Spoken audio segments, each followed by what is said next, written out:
अस्सलाम वालेकुम। मोहम्मद सिटी मिठोर बाबा आला बिन अखरनि ते बैटबाज़ी ईद जे पुरमुसरत ख़ुशीअ जे मौक़े ते बिन अखरनि ते चटाभेटी पार्ट नंबर 47। वेचारे सां जहिड़ो वेल थी वियो पोरियो घणो उजरत मुआवज़ो ठोरो थी पियो आहे जहिड़ो कके।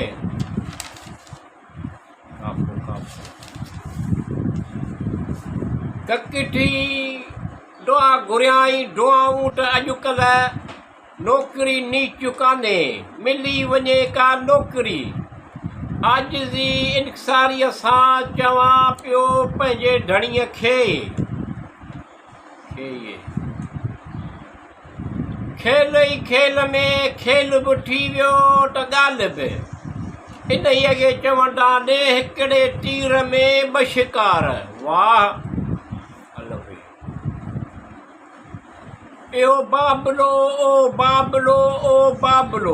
ओ जेको बाबलो अरबाब जो ओ बाबलो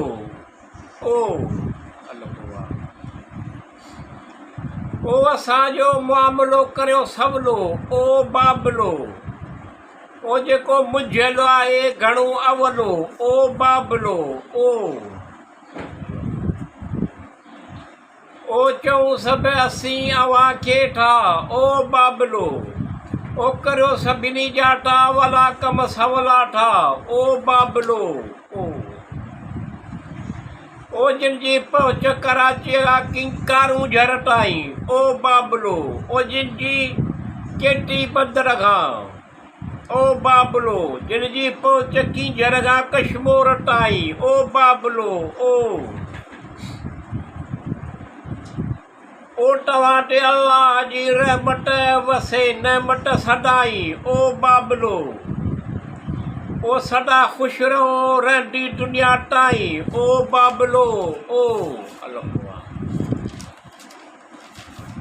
ओ असांजूं ओड़ियूं पोड़ियूं करियो सवलियूं ओ बाबलो ओ करियो कमाई उन्हनि सां गॾु ख़ुशियुनि सां भरियो झोलियूं ओ बाबलो ओ करियो मुंहिंजा बि कम सवला ओ बाबलो ओ दुख दर्द सभु दूर करियो मुंहिंजा अल्लाह ओ बाबलो ओ मुंहिंजो मिठू मन मुणू अला ओ बाबलो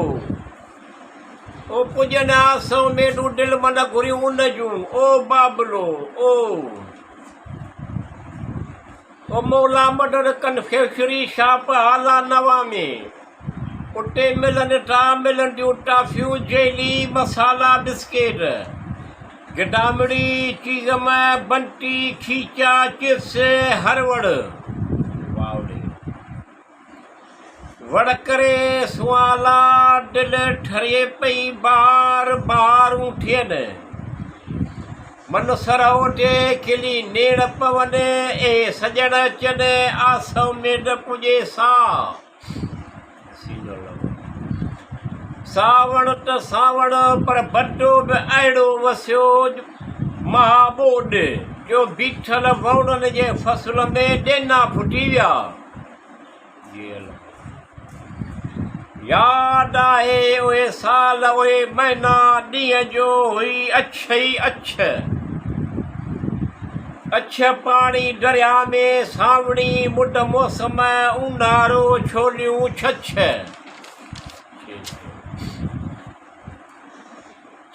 छोलनि जा मौज मस्ती दरिया में हूंदी हुई पाणी तमामु घणो हूंदो अञा ॿिया आस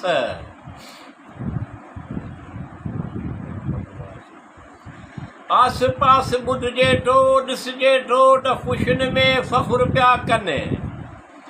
हसरतूं ख़्वाहिशूं पर ज़रूरतूं अञा ताईं न पुनियूं